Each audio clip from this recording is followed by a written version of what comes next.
मतलब अच्छा कर भी रहे होंगे। सो फिलहाल आज का जो हमारे पास जो टॉपिक होने वाला है वो कुछ एनसीईआरटी प्रॉब्लम्स है जो कि बोर्ड के अकॉर्डिंगली आपके लिए काफी इंपॉर्टेंट है। तो आइए स्टार्ट करते हैं अपने सब बेसिक कॉन्सेप्ट्स को हम लोग लेके स्टार्ट करते हैं। तो हम लोगों ने अब तक पोटेंशियल्स के बारे में पढ़ा है, पोटेंशियल के साथ साथ अपने वर्क डन पढ़ा है और पोटेंशियल एनर्जी पढ़ा है, पोटेंशियल एनर्जी ऑफ सिस्टम की पोटेंशियल एनर्जी पढ़ी है। तो एग्जांपल फर्स्ट से हम लोग स्टार्ट करते हैं। एग्जांपल नंबर फर्स्ट में आपके पास क्या गिवन है? एग्जांपल नंबर फर्स्ट एनसीईआरटी का अपनी बुक में आप ओपन कीजिए। बोल रहा है calculate the potential at the point P due to a charge of 4 × 10⁻⁷ coulomb. Charge की वैल्यू आपके पास गिवन है 4 × 10⁻⁷ कूलम। कहां पर?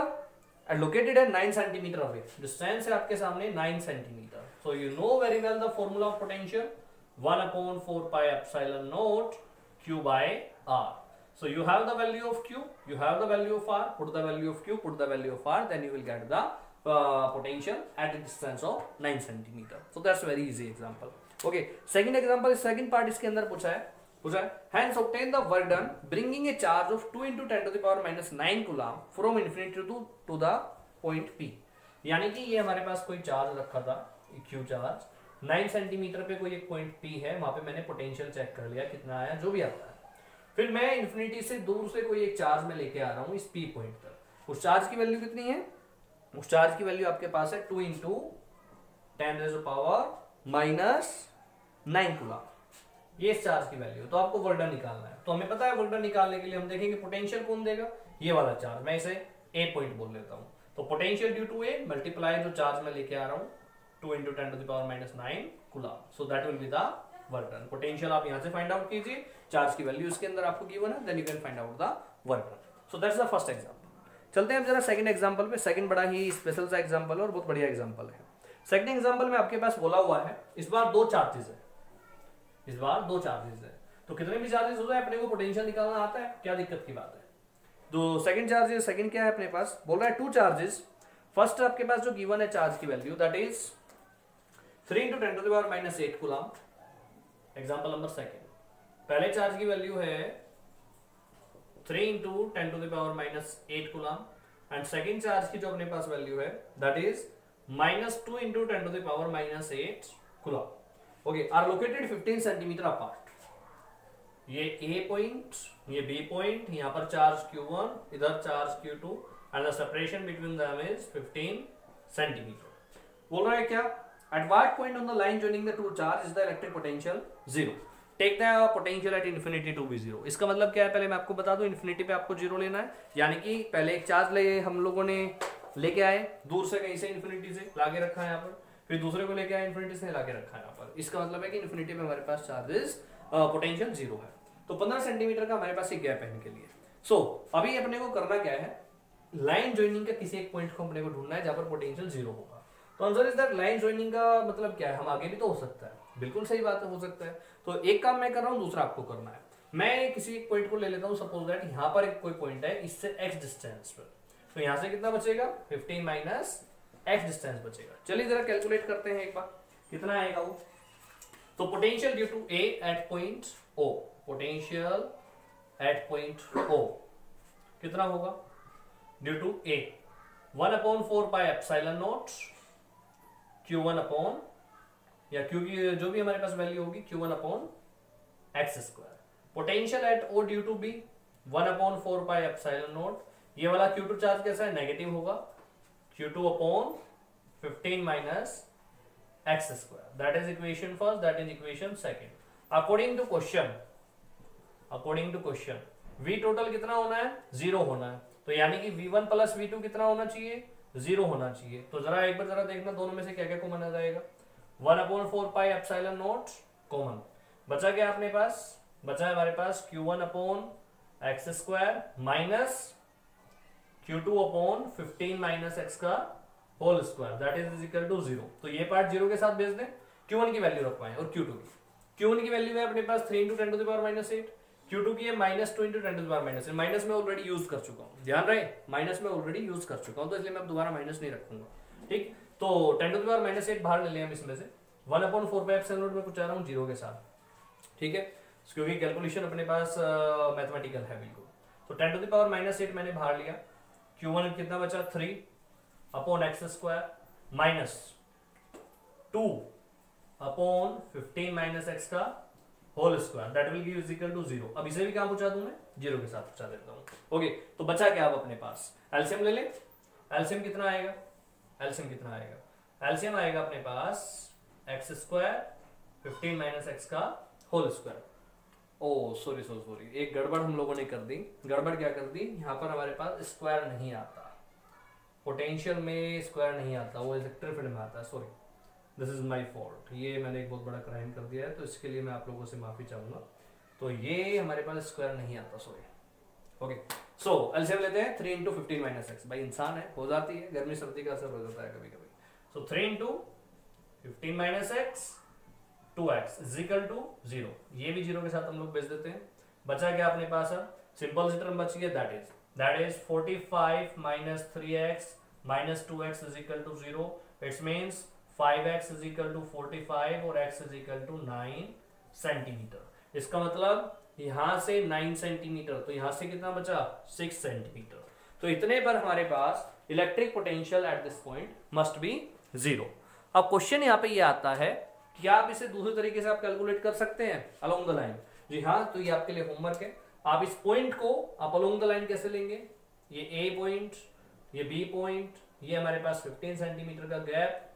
आप इस लाइनिंग ज्वाइनिंग को आप कहीं पर भी आप बढ़ाएं, आप इस पॉइंट को ले लें को यहाँ पर, जो कि यहाँ से x डिस्टेंस पे है। तो a से कितना हो जाएगा 15 प्लस x पे हो जाएगा। ओके, तो आप दोनों पे आप पोटेंशियल चेक करो, एक टोटल करके 0 के इक्वल रखो और फाइंड आउट x के कितना हमारे पास आता है। ठीक है, आप इधर भी लेफ्ट हैंड साइड पे भी आप ले सकते हैं, आपकी इच्छा है। तो आप देखेंगे दोनों पे हमारे पास ये वैल्यू सही निकल के आती है। ठीक, तो यहाँ पे हमारे पास मिडिल द लाइन पे 9 सेंटीमीटर है, आउटसाइड आपको बताना है चेक करके आउटसाइड द लाइन वो वैल्यू कितनी होने वाली है। That was the second example.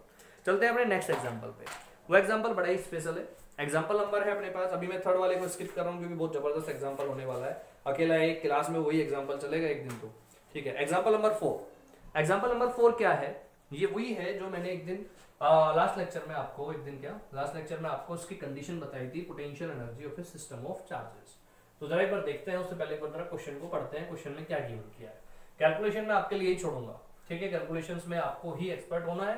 जितनी जल्दी जल्दी आप कैलकुलेशन करेंगे उतना आप लोगों का टाइम सेव होगा।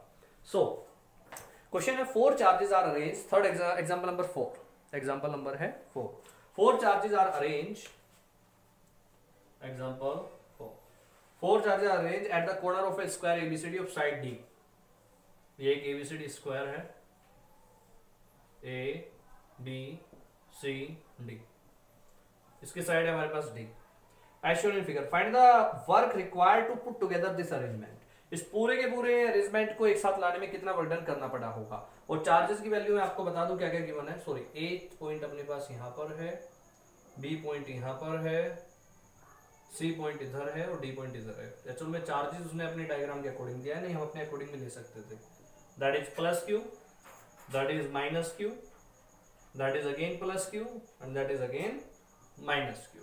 ओके, तो ये डिस्टेंस भी डी होगा, डायगोनली डिस्टेंस अपने पास कितना होगा, that will be D root. Okay, कह रहे हैं कितना वर्क टोटल अपने को वहां पर करना पड़ेगा। तो मैं एक चीज आपको बता दूं, वर्क अपने को जितना भी करना पड़े, सबसे पहली चीज पूरे सिस्टम को एक साथ लाने में, तो मैंने 2 तरीके बताए थे। पहला, या तो आप एक कोना पकड़ लो ए वाला, पहले ए को लेके आओ, वर्डन कितना हुआ 0, फिर बी को लेके आओ, इसे कौन इफेक्टेड करेगा ये, फिर सी को लेके आओ, कौन कौन इफेक्टेड करेंगे ये दोनों, फिर डी को लेके आओ, कौन कौन इफेक्टेड करेंगे ये चारों। या दूसरा तरीका, वर्क डन एट ए आपको निकालना है, ए पर टोटल वर्क डन कितना करना पड़ा होगा। तो ए पर हमारे पास किस किस के अगेंस्ट होगा, बी सी एंड डी।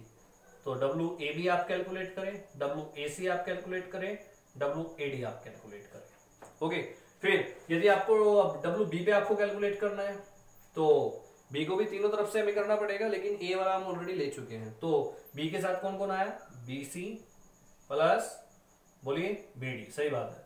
सी के लिए अकेला एक बचेगा, फिर सी डी। तो ये टोटल वर्क डन अपने पास होंगे। जरा एक बार से एक्सप्रेशन की टर्म में हम देख लेते हैं। यदि ए बी के लिए मैं निकालूंगा वर्क डन कितना होगा, सिंपल अब एक्सप्रेशन आप फॉर्मूला लगाइए डायरेक्ट, ठीक है, माइनस 1/4πε0, तो मैं सारों में से मैं बाहर ले लेता हूँ टोटल, तो कितना होगा, that will B Q into minus Q, तो कितना बचेगा माइनस क्यू स्क्वायर, और इनके बीच का सेपरेशन कितना है डी। ए सी ये वाला A C, okay, 1/4πε0 Q into Q, Q square plus का आएगा डिवाइडेड बाय कितना है इनके बीच का सेपरेशन d√2, ठीक। एडी इन दोनों के बीच में q into minus Q, minus आएगा minus Q square upon D, that will be total burden due to this portion. ठीक, बी की हेल्प से जरा एक बार चेक कर लेते हैं। बी की हेल्प से कौन कौन देगा, सी और डी देगा। 1/4 पाई एप्सिलॉन नॉट, हाँ जी, बी और सी के बीच में वर्क डन हमारे पास कितना होगा, कितना पोटेंशियल एनर्जी स्टोर होगा, तो आंसर है मल्टीप्लाई करो सीधा, तो minus Q square upon D, क्योंकि यहाँ पे नेगेटिव है तो negative into positive negative. Okay, B के साथ डी के लिए माइनस माइनस देखो दोनों माइनस आ गए, तो minus minus plus, that will B Q square, उनके बीच का सेपरेशन d√2। ठीक है, डब्ल्यू सी के लिए 1/4 पाई एप्सिलॉन नॉट, एक ही है यहाँ पर तो सी और डी, तो नेगेटिव में आएगा minus Q square upon D. So total work done, total WA plus WB plus WC, total आपको कैलकुलेट करना है। तो आप देखोगे जब कैलकुलेट करोगे कुछ टर्म तो कैंसिल आउट हो जाएंगे, जो भी कुछ टर्म बचेंगे आपको उन्हें सिंप्लीफाई करना है। क्यू की वैल्यू हमारे पास क्यू की टर्म में रहेगा, क्योंकि हमारे पास कोई एक पर्टिकुलर वैल्यू नहीं गिवन किया है, तो इसलिए हमें थ्योरेटिकल की टर्म में से सोल्व करना है। That was the second method जो हमने नेक्स्ट टाइम देखा था। फर्स्ट मेथड से आप चेक करना चाहें, यदि इस मेथड में आपको दिक्कत हो रही है, वैसे बहुत इजी मेथड है, किसी भी कॉर्नर को आप पकड़ लें, ठीक है, क्योंकि बहुत सिंपलीफाई रहता है, तो उससे देख ले किस किसके साथ वर्क डन पेयर बन सकता है, बी के साथ, सी के साथ, डी के साथ। फिर बी वाले के लिए देखे पेयर किस किसके साथ बनेगा, ए के साथ ऑलरेडी हो चुका है, सी और डी बचा। फिर सी के लिए देख ले, बी और ए ऑलरेडी हो चुके हैं, डी के साथ बचा, तो आराम से हमारे पास डी अकेला बचता है, तो डी का आप देखोगे ए के साथ आ चुका, बी के साथ आ चुका, सी के साथ आ चुका। ओके, तो इस तरह से आप कर सकते हो। और नहीं, दूसरा मेथड जो आप लोगों को मैंने बताया था वो एक कॉर्नर वाला, तो उसे भी आप देख लें, बस उससे भी मैं आपको समझा देता हूँ। उससे हम लोग कैसे करेंगे, मैंने सपोज करो ए को हाथ से लेके आया हूँ इन्फिनिटी से, सारे चार्जेस इन्फिनिटी से लाकर रखे गए, ध्यान रखना, बोला भी ये क्वेश्चन में, इन्फिनिटी से लेके आया हूँ ए पे, तो वर्क डन कितना होगा लाने में, W1 में इसे बोल लेता हूँ, W due to A, that will be at 0 first. फिर बी को लेके आऊंगा, तो बी को लेके आऊंगा तो बी के लिए मुझे कौन पोटेंशियल देगा, ये potential due to A multiply charge, कौन सा चार्ज है, नेगेटिव चार्ज, तो कितना होगा ये 1/4 pi epsilon not minus Q square upon D. ठीक, सिमिलर अब सी को मैं लेके आऊंगा, तो सी को कौन कौन इफेक्टेड करेगा, ए और बी, तो यानी कि सी पे निकालने के लिए potential due to A multiply plus Q charge plus potential due to B multiply plus Q charge. ठीक है, ये आपको कंप्यूट करना है, कंप्लीट काम। W due to D, D के लिए जब मैं निकालूंगा तो डी को कौन कौन पोटेंशियल देगा, ए बी और C, A multiply minus Q charge, minus को लेके आ रहे हैं ना, ए सॉरी इस बार बी के लिए माइनस क्यू चार्ज, सी के लिए minus Q charge, minus Q charge को हम लेके लाके रखा, ए बी और सी तीनों अपने पोटेंशियल के अकॉर्डिंग इफेक्टेड करेंगे, तो सारे पोटेंशियल के अकॉर्डिंग आपको चार्ज भी पता है, डिस्टेंस भी पता है, तो इस तरह से जैसे मैंने निकाला है सबको आप सोल्व करना, तो आप चेक करेंगे उस वाले मेथड से भी और सेम, दोनों से वर्क डन सेम आता है, that is the total work done, and that total work done will be stored as a potential energy of the system. Okay, तो ये हमारे पास इसका ए पार्ट था। इसका एक बी पार्ट टू है, उसमें बोला है charge Q not is brought to the centre E of the square, the four charges be hand fix at this corner, how much extra work done is needed to this, कितना और extra work done आपको करना पड़ेगा। तो answer है extra work done करने से पहले जरा मुझे एक चीज बताइए, सेंटर पे लाने के लिए, सेंटर पे यदि मैं इसको मैं लेके आऊं तो कितना वर्क डन अपने को देखना पड़ेगा। तो जो सेंटर वाली पोजीशन अपने पास है, तो वर्क डन निकालने के लिए यदि मेरे पास कोई चार्ज को मैं यहाँ पे लेके आता हूँ, सपोज करो कोई क्यू नोट है, तो मुझे देखना पड़ेगा कि सेंटर पे पोटेंशियल कितना आ रहा है इस पॉइंट पर, तो सेंटर पे पोटेंशियल कौन देगा, 1 2 3 4, चारों चार्जेस पोटेंशियल देंगे, तो कितना पोटेंशियल वे दे रहे होंगे, कितना पोटेंशियल दे रहे होंगे, क्या मुझे बता सकता है कोई, बताओगे आप कितना पोटेंशियल दे रहे होंगे।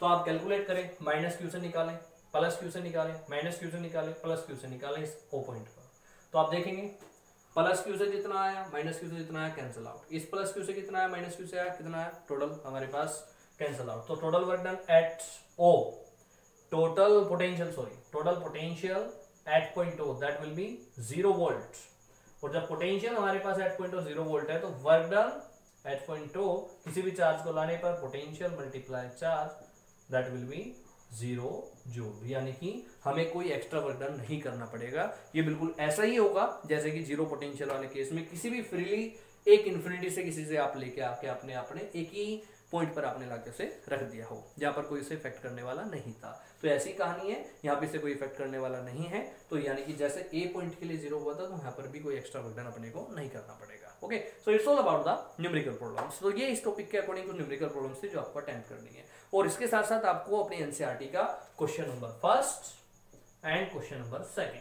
दोनों क्वेश्चंस भी आपको अटेंड करने और ये होमवर्क आपको मुझे सेंड करना है। ओके, मिलते हैं कल एक बहुत ही बेसिक से टॉपिक के साथ, और बहुत ही प्यारा सा टॉपिक होने वाला है जिसमें आप लोग देखेंगे कि डाइपोल कैसे काम करता है, तो उसके अकॉर्डिंग अपने को क्वेश्चन सोल्व करने हैं। Thank you.